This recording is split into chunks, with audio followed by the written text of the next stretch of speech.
Hi everybody, how's it going? Welcome back to Endeavours for the 21st of February. It's Saturday. As always, time codes can be found below if you'd like to skip through anything you don't want to watch or just specific Endeavour. Also, Golden Vendor will be at the end of the video. It's Earthgore and Grundwulf Helms. Earthgore is worth looking at, I think. There's 5 rings for some reason instead of 4. It's the normal thing. I don't know if that's going to stay long term or not, or if it's just a bug, I'm not sure. But yeah, that's also at the end if you want to watch it. Okay, so this set, 10 seals, so it's not as valuable as they normally are, and 2 of these options I don't think are worth doing. I would not even look at them. They're way more effort, and considering that they're not worth any more, I just don't think they're worth it. So laundering, flesh Atronachs, and improving item, way better, and the only ones I would choose. Flesh Atronachs, unfortunately there's only one location for this in the game that's worth using. I will cover a couple more that are more confined, but there's only one that's like always going to be available to you, and it's going to be populated heavily by other players, but it's still going to be a much better option than these other 2 here, I think. So just still go through with it. I will run through that when I get to it, but I'm going to start with improving for now. So all you need is a maximum of 5 green quality upgrade materials or 7 of the blue ones. You can get the amount down to 2 and 3 respectively if you level up your crafts, but it's not a big deal. These things are not very expensive to get. So you need those, and you just need 1 item obviously to upgrade. The item to collect to upgrade is really easy. It's just the upgrading materials that's going to be the main thing that causes this to take at least some time. So what I would advise you do is look at 2 things. Firstly, the hirelings are your perfect long-term solution. Once you level up your crafts enough, you'll be able to get points into this passive here. The clothing, blacksmithing, and woodworking skill lines have this one. Also, enchanting does, and provisioning, but you can't upgrade items through enchanting and provisioning, so it's not really worth looking at those. It's just these 3 here. If I were to choose the best one, probably blacksmithing, because there's the most amount of blacksmithing items that are easily available to pick up, and both blacksmithing items are, like, the blue and green quality ones are really cheap. For example, you've got Dwarven Oil, which is 6 gold each, which is crazy. 6 gold each for Honing Stone as well. Clothing ones are really cheap too, they're both the same about. Woodworking, for some weird reason, pitch is like ridiculously expensive compared to the other ones. So I don't recommend using woodworking stuff, but it's turpin is cheap. I don't know why pitch just specifically is. And then jewelry crafting, they're also a bit more expensive. So the only ones I recommend is using blacksmithing and using like metal weapons, because metal weapons are like all over the place. You can just find some swords over here, for example. Or obviously, yeah, the clothing ones. They're the only ones I'd recommend. So when you get these hirelings, you'll have these things show up in mail. You see these like raw blacksmith materials. You'll find upgrade materials in all of them. So yeah, turpin there. Nothing there, but you can also refine raw materials, and you'll get at least the green quality materials, like if you're at the worst case scenario. I would try and use this and buying them first though. Maybe save any rough materials until you've got points into these passives here, the extraction ones, or the unraveling, or whatever, because you get better chances of getting better upgrade materials using those methods. Well, obviously you can do that as an option. The quickest way, if you don't have access to hirelings though, is going to be through guild stores. So you can just open them up like this one, go to materials, blacksmithing, clothing, woodworking, jewelry crafting, and then the one on the very right. Jewelry crafting, same thing. I don't think you can get raw platings anymore. There might be a few of those lying around still. Yeah, so go blacksmithing, temper, and you can check through here and find some of these things. Now, most of these... God, what the fuck are you doing? If you're looking around for upgrade materials and you just can't find anything, yeah, okay, that's not too bad. What you can do is use this website here. I'll make sure there's a link to it in the description. This is Tamriel Trade Center. So anything listed on these guild traders will show up here, and you can use this to, if you're looking for something specific, in this case, we're looking for just a few upgrade materials. What you can do is just look them up. So if we just go hemming, you can just go advanced search, and then you can add some constraints. So in this case, we don't want any more than like 10. In this case, you can buy a full stack if you've got the gold, but if you're really short on cash, you just want to only go a few things. And they go unit price between 0 and like probably 8 And if you can't find anything, just go 10. It's probably fine to buy them for 10 gold each as well. And if I just search, we'll find a couple of things here. Like, that amount of gold is very easy to get. If you need to get any gold at all for this, I'd advise just taking a look at the Endeavors prep found in the description. There's one there for just earning a bit of gold. It's a very easy way. Literally just do it on a level 3 characters. It's good. This will take you literally like 2 minutes or so to get that amount of gold. So yeah, Riften as well. Some of these are base game areas. So yeah, you can just use those to get yourself a couple of upgrade materials. And yeah, you can also do the same thing with honing stone. So if you just go honing stone, you can see it's up there. You just go advanced search, make sure it's the same as, I think I've got it to open a new tab. If you leave it as the same tab, I'm pretty sure it doesn't stop these from getting erased. Because yeah, if you want to keep the advanced settings the same, so 1 and 10, and then price between 0 and 6 or 8. There's no real like indicator of which of these there's going to be more of, but I find honing stones better if you get some of it, just because I find metal weapons are easy to get. So yeah, if you find some of those, that's the more annoying bit. All you have to do in this case is just find some metallic weapons. So in this case, just wait for my character to go into stealth, just grab that maul, and I can just upgrade that one there. So just go to a blacksmithing station. You want to look for this tab here. This is improvement. So grab this one here that I just grabbed, and I'll just upgrade that using some upgrade materials. And that's it. Simple as that. Okay, let me show you a couple of locations to get yourself some upgrading items. So some clothing items or some weapons. Like obviously you can steal them, but if you don't want to get a bounty and make it a painful experience for the next few 10 minutes, you can just go to these places. So Imperial City is one. Just queue for this and enter the safe zone. You don't have to go to actually fight anybody or anything like that. You just need to use the safe zone, which is, yeah, as the name suggests, completely safe. Enemy players can't enter these areas. So all you do is just look around here. You find some metal weapons here. There are some wood ones, but like I said, the wood materials for upgrading are more expensive for some reason. So yeah, got some stuff there. If you're looking for a clothing item, instead you can just go into the room with these icons. Usually you'll find some there. So as an example over here, let's go this spot here. There's a helmet there that I could just grab, and I could just upgrade that one. And these aren't stolen, so you can't get a bounty. Also, your bounty doesn't matter in here. There's no guards that will stick you up in this place. Same thing with Cyrodiil. Cyrodiil's the same. You can find some stuff there. It's just you have to run around a bit more out there. And then another good place, if you're below level 10 and you can't get to Imperial City, just use Whitecourt Tower. This is the same place in the Endeavors prep to get yourself some gold for upgrading. So, oh, what a fucking long loading screen. Okay, so in here you can just run through. You find some great swords and some swords all over this place. You can find some shields too. In here, this is where you find the clothing items. This is the same place I show you for the gold Endeavors prep video. So yeah, if you're familiar with this, it's all good. So yeah, some clothing items in here that you can grab too. You can grab some coins or some bit of gold as well while you're at it. Okay, so if you want to launder items, they need to be stolen.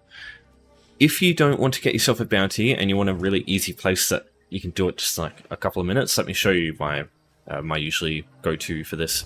So you want to just go to a wayshrine and you want to head to Craglorn, to Belkarth here. If you don't have this area yet, what I would advise you do is use home tours. Just like with the gold guide Endeavors prep, there's also a prep video for how home tours works. You'll just find it down here. It's basically just having a bunch of extra wayshrines that you can use for free in any of the zones that have houses. It's really helpful. So you can use Eleanor Private Arena over here and just head over to Belkarth for the first time. And from that point, you can then just start using the wayshrine in Belkarth. Right in front of you, you'll find a place called German Flask. You'll see the enchanting and the jewelry crafting icon out front. There it is. So we're just heading in here. Just, yeah, I got a bounty, so I just got to be a bit careful. But there shouldn't be anyone in here. So head up the stairs, up here. There are these things here. There's nobody up here, so you can just steal these without needing to go crouch or anything. Just grab everything here, and you can launder all this stuff at the fence. And even better, If there's not enough stuff, you've also got the stuff in the baskets and the sacks here and the tomato crate. And then outside there's also some crates and barrels here, which have stolen items in them. So you can grab that stuff too. So jump down here, just around the corner, this is where the Outlaw's Refuge is. So everything you need to do this is literally around this building. Alright, so just come down here. Once you see this fence, you just go through this gap here to jump down. It's the quickest way. Through the waterfall. This fence here is who you need to talk to. Yeah, you can pay bounty if you got one as well. So this tab here, you make sure you hit this because this is laundering. Just grab the items here, launder those, and that's it. I'll sell everything else while I'm here. Just around the corner, you'll find the merchant over here. So if you want to sell the items that you just laundered and get the gold back that you spent on them, you can do that as well. So this is also basically one of the strategies I used to do the weekly. I've done a video for that, but yeah, if you just literally repeat that process over and over, that's also the way you can do the stealing items weekly. There's quicker ways if you want to do the weekly if you have Necrom as a DLC. If you want more information about that, just check the weekly video that I've done. It should be one of the earliest, one of the latest ones, sorry, on the video section of my channel. Oh wow, what timing. Hello. Alright, now we're looking at Flesh Atronachs. So there's only one place you want to do this one, and it's found in Melavel Tor in the southern area called Abermath. So there's two way shrines you can use to get here quickly. Oh yeah, I don't have this one. Hold on. Unknown POI. Yeah, here we go. So Abermath Way Shrine, Blood Tour Way Shrine. Basically, they take about the same time to find yourself some Atronachs. But sometimes these ones can be up, whereas these ones can be absolutely destroyed by other players. Sometimes these can be down at the time. It's just depending on all sorts of things. So firstly, I'll just run through how to get to Abermath if you've never been before, because naturally you won't have any way shrines unlocked in Melavel Tor. So very first thing you want to do is go to Vocal Guard in the Oridon Zone. This way shrine's unlocked as soon as you start the game, so you'll be able to travel here when you want. There's no other prerequisites for this. It's a base game too. So what you're doing is heading to this icon here. So it should be just an anchor. This is the boat swain. So they take you around to the other zones in that alliance for free. So Cyrodiil here would like to travel. Start with the Reaper's March, because if you go to Reaper's March, you will then be able to choose Melavel Tor straight away. So it's just quicker than going the other way around, because all the other way is just like the opposite direction. Alright, so I'd like to travel. Now we've got Melavel Tor. So this is where we're headed. So this will take us to... I can't remember if it's Volkwasten or Karnwasten. I think it's Volkwasten. Yeah, Volkwasten. So this is right in the central location in Melavel Tor. So from here, unlock this way shrine, and then go down here, and then you've got easy access to Abermath. And then you'll be able to get your Flesh Atronachs. So like I mentioned earlier, this is where everybody else is going to be doing the same thing. So you're going to get here, and there's going to be people fucking fighting for sheep stations, basically, just trying to kill these things as soon as they can. So you might struggle to get a hit in. I'll try and help you through this one as best I can, but it's going to suck a little, but it's definitely going to be better than these other two, because the other ones will take so much longer, trust me. It's just not valuable, especially for 10 seals. Fuck all. Okay, so, oh wow. Okay, well, here we are. So these are Flesh Atronachs. They're easily visible, or it's the easiest to find them based on the torch they have in their hand. If you see the flame, it's basically like how you can spot these things easier. So killing these guys here, just 5 of these is all you need for the endeavor. So there's a lot of these things. I'd say there's probably 20, 25, 30 around this whole area. Maybe less than that a little bit. Yeah, probably 20. Was killed like a few seconds ago. If you see somebody else trying to kill these things, it's a good idea to just like let them live and see if someone else can come over and kill it. We'll see if this guy gets it. There we go. The reason for that is, even though you waste your own time, maybe, if you are a philanthropist, it just gives you the opportunity to... Yeah, look at this lad. What a champion. So it makes it better for everyone else, right? Because the less other people are spending their time trying to find one of these to kill, not have to compete with other players for getting kills on them, and it just makes everybody stay a bit easier. So yeah. I just realized it didn't work, but that's okay. The other guy tried. Got that one, and that's it. So, yeah, sorry man, didn't mean to. So if it's too busy, what I would advise you do is just stick to this little area here. It's this one just next to the Blood Tour Wayshrine, because like this is if it's really, really busy and every Atronach you can see is dead in this area. Because what happens is there's 3 Atronachs that spawn right here, and what usually tends to happen is if all the other mob groups die quickly, then it causes the other ones in other areas to spawn quicker. That's usually how the mobs work in this game. It's the way they spawn. You've got these 3 here in a small area, as opposed to like if you go out and just keep running around trying to do like a lap, trying to find all that flesh Atronachs. For all you know, one could spawn right behind you and you don't know about it, and then the one that you're trying to run to in the distance is just getting killed by somebody else. So I think it's better just staying in one spot and like just quickly doing a light attack tap on like all 3 of these ones, because you don't have to kill them. You just have to do a bit of damage to them, and as long as you've actually hurt them, usually it works. As long as you're theoretically in combat with them, it's fine. So I just find that to be more effective than running around like a headless chicken trying to get hits in when other people are already hitting them. You could try it like that. You could get lucky, but sometimes you don't. I think this is a more reliable way. But yeah, it will be a little painful. But honestly, it like comparing them to these ones here, this one will take like, you'll be annoyed for like 2 or 3 minutes. Look at that, these are already back. That's how quickly you can do this one. So yeah, don't worry too much. It's not as bad as it looks, trust me.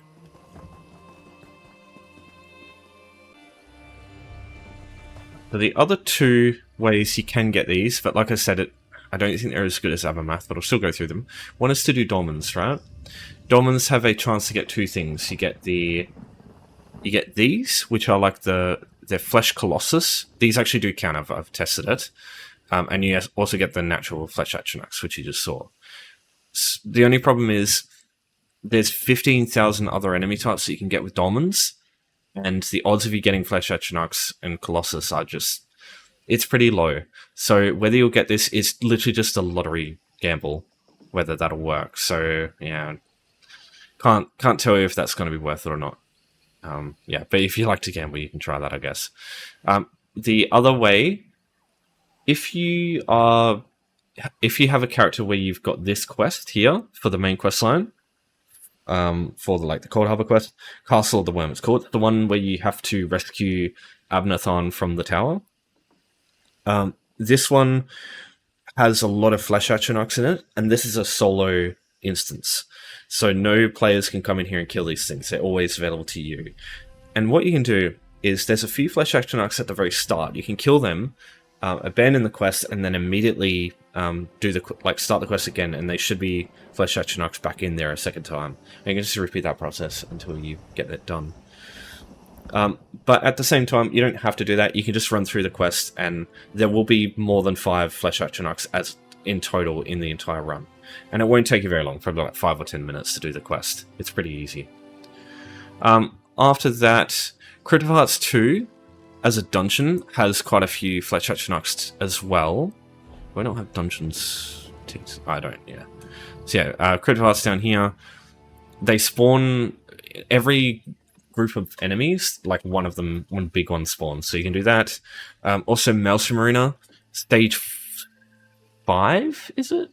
No, sorry, stage 6. The Spiral Skein one. That... Oh, no, sorry, no, that's sorry, I'm trying to remember what the floor was called. I think it's Spiral Skein, I can't remember. It's the one with the Mephala, like, spider floor. That one also has a bunch of Flesh Atronachs. There's one as well on the first stage, but there's only one, so I wouldn't really worry. Might try that. Yeah, apart from that, I really don't think anything else is worth it here. Just, yeah, Abermath, maybe Castle of the Worm if you've just got it by chance. And that's it.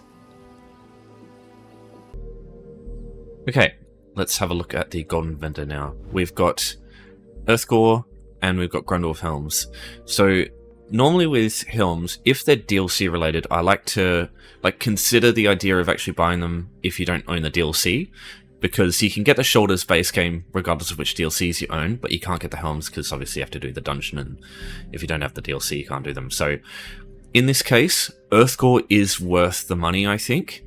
It is a lot of gold, right? But Earthgore is probably one of the most unique healing sets, because whenever you apply it, so it applies on people at half health, it puts this big, like, sort of blood rain on the area, and it can actually remove AoEs off the floor, which I don't think there's anything else, like, sets-wise that allows you to do that in healing. It's pretty fucking cool, and it's pretty good.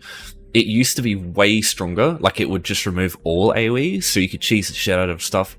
I much prefer the way it was back then, but, you know, ZeniMax, they love to nerf things to the ground.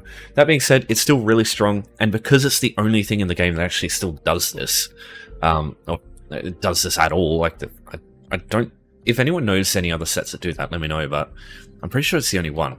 Because of that, it's still really unique, and it's a really powerful stat that I think, if you do want to heal, like, I don't know, professionally or competitively in this game, I feel like you have to have Earthgore. Just because even if you're not using it as an oh shit button, you can use it to, like, do some cool stunts in trials and stuff. And in PvP, you know, people put fucking AoEs on the floor. It's not the most important thing in PvP, like AoEs, but I don't know if it removes the, like, the catapult AoEs and stuff like that. I'm pretty sure it does. So in those cases, it could be really handy. Yeah. One of the few that I would actually recommend. There's not many helms that I recommend you get. As far as quality, for fire, let's have a look. So we've got... Oh yeah, sorry, I forgot to mention. This comes from Bloodroot Forge. It's the Earthgore amalgam. Yeah. Sorry, I meant to say that at the start. So, Bloodroot. Yeah, so Earthgore. Okay, so I don't think it's affected by quality, which is weird. You'd think it would be. But yeah, the more you know. So yeah, definitely get that one if you can. If you want to heal. If you don't, it's probably not too important. But, you know, as a tank, you could probably still use it too. Grundwulf, on the other hand, this is a set I actually, based on what I've been able to, like, get myself, I don't think this set is good. I think it's actually really bad. Okay, so this amount of magicka and stamina relates to about 260 regen if you can apply it every 5 seconds, and it's half the other stat. So say on this character I'm a stamina build, so I'd get basically 260 stamina regen and then 130 magicka regen. The thing is, every 5 seconds, there's really not going to be any circumstance where you're going to be critting every single 5 seconds. Even if you're using abilities constantly, like crit chance, usually you'll have around 50 to 60%. So whether you'll get crits all the time, it's just chance, right? So it's not going to be a guarantee. Because of that reason, the regen is just naturally going to be lower than that. And there's 2 problems to this, okay? There's 2 reasons I think this is a terrible set. Firstly, Grundwulf, this comes from Moongrave Fane. It's a very long dungeon. It is affected by quality. So if you get purple, it's 260. If you get gold, you're looking maybe towards the 280, which is a little higher. But again, you're never going to be hitting that amount constantly. So it's not really relevant, I think. The 2 problems are, firstly, Roxar. This is another set from a DLC dungeon, and this gives you regen based on how long you've been in combat. So, yeah, each second. So in 30 seconds, you'll have the max amount of stacks, and you get 240 of health, stamina, and magicka. So unlike Grundwulf, you're not getting just 2, you're getting 3.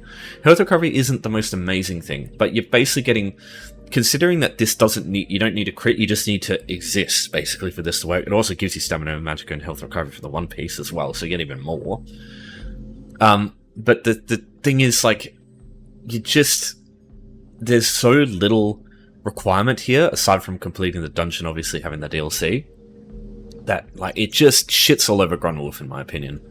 And then secondly, there's another thing you can do, which is similar to Rux of the Warped, except you don't need to worry about the time, but it does just give Magicka and Stamina regen only, but there's no requirements. You just exist. It's not even in combat, it's just natural.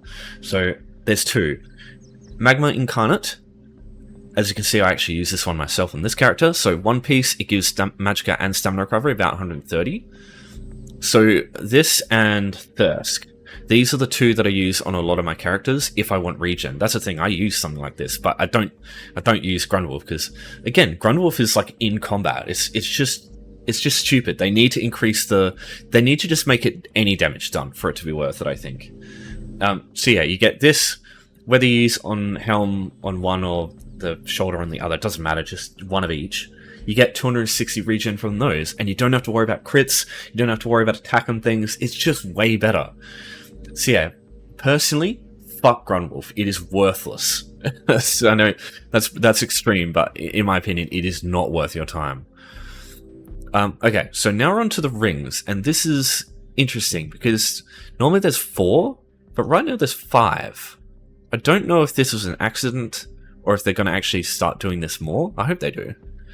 Not that I usually buy rings most of the time, but still. Anyway, so Adamant Lurker, a lot of health recovery while you're standing still. This is affected by quality, so gold rings will be a little bit more impactful than like blue or purple quality. That being said, health recovery is not a very useful resource, especially when you're trying to stand still. There are not going to be many circumstances, especially in later content, where standing still is going to do anything more than just fucking get you killed. Especially in PvP, I find that if you stand still in that kind of place, it's brutal. Unless you're tanking, but in that case, there's other sets you can use as a tank that just do really well. The only thing is, this isn't impacted by your, like, whether you're using more health or not, I don't think. So yeah, if on a character with low health, that being said, it wouldn't. Yeah, I think that's just complicating matters too much. I don't think this set is worth your time at all. For some weird reason, people are selling this for 400 grand, but I doubt they're selling it for that. That's just the amount they're marking it for. But like, there's other things you can get, and there's other things that you can get that work while you move. So it's just, yeah, I wouldn't use this myself. Because yeah, health recovery, it was really powerful before in PvP, because it didn't get impacted by things like healing reduction, like Major and Minor Defile. Now it does. So that's just irrelevant, I think. Okay, so... Oh, sorry, Kimono Tong. This one is a little more interesting. So basically when you get kills, you get weapon and spell damage, and the amount that you get is dependent on the XP that you get from enemies. So in places like when you're XP grinding in Dolmens or like Black Rose Prison, it might be good, but the problem is it does take a significant amount of XP to get that amount of weapon and spell damage, and 30 seconds is not very long for you to lose all that stuff. Like, you can get it up to, I feel like you can get it to like 400 at a Dolmen, and then it goes away. In my opinion, you're just better off using sets that just give you just like good damage done all the time. And also look at the price. Clearly these things aren't selling very well. So yeah, I just don't suggest this one. Like, the quality is irrelevant, right? So you don't need gold jewelry, you just need like blue ones, and you get basically the same effect. The only thing that will be different is the 2 to 4 piece will be a little bit less weapon and spell damage, but it's not a set that you want to use in like competitive play anyway, so I don't think this one's worth it. Yeah, my personal opinion there. Frozen Watcher, this one's kind of cool. Basically block and you get a ice damage, AoE damage over time effect around you that's just constantly applied. The only thing is it's affected by max health, so it's a tank set. But tanks tend to want to prefer buff sets or debuff sets that increase the rest of your team's damage instead of dealing damage yourself. That amount of damage also isn't that significant. So the only interesting thing to consider here is if you run an ice staff, when you apply Chilled while you have it equipped, you apply Brittle to the target, which is a very powerful debuff. And there's not many instances where you would be able to just apply Chilled to a bunch of enemies quickly. So maybe it could be interesting for that, but there's not...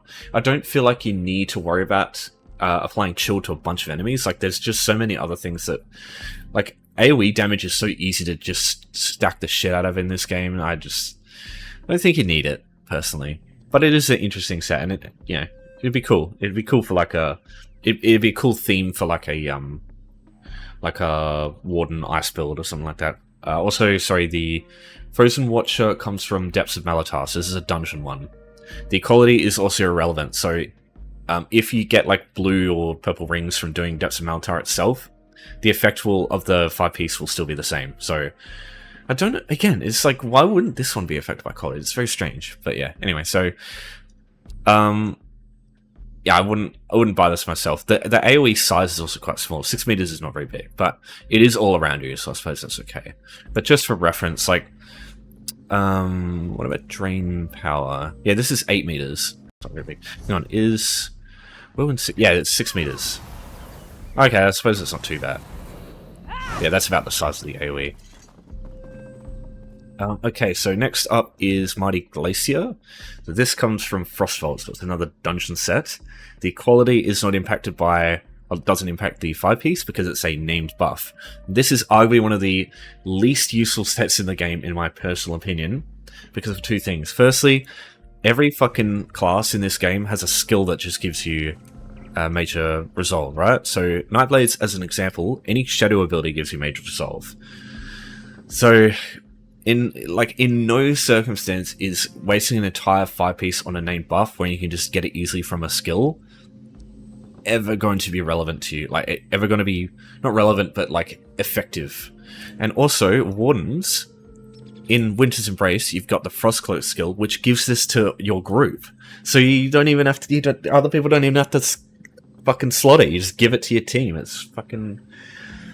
Yeah, I don't like this set. I think it is, unfortunately, deconstruction material, my personal opinion. And especially since it comes from fucking Frostvault.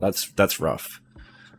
But yeah, it's you know, if you don't want to use either of those skills, if you want other stuff and you just want to give your team a buff, or if you just happen to run Frostvault 10 times and that's the only dungeon you've ever run, and you don't have any other healing set, I mean, it's a heavy armor set, so not even good in that case, but yeah, I suppose you could use it, but yeah, it's bad in my opinion. Alright, last one, Three Queens. This is from the Solstice Overland. This one's weird, right? Because back in the day, when pet sorcerers, the pets used to scale off max magicka, not weapon and spell damage too, it would have been really good back then. Nowadays, it's not that effective because stacking all your like buffs and sets and stuff to give you magicka is not efficient these days, because weapon and spell damage is a better scaling effect, and also pen, like offensive penetration, crit chance, crit damage, you want all that stuff. You don't just want to stack max magicka because it's not really going to give you a whole lot. Now the only thing is, the more magicka you have, the longer you can just do your full rotation without needing to sustain.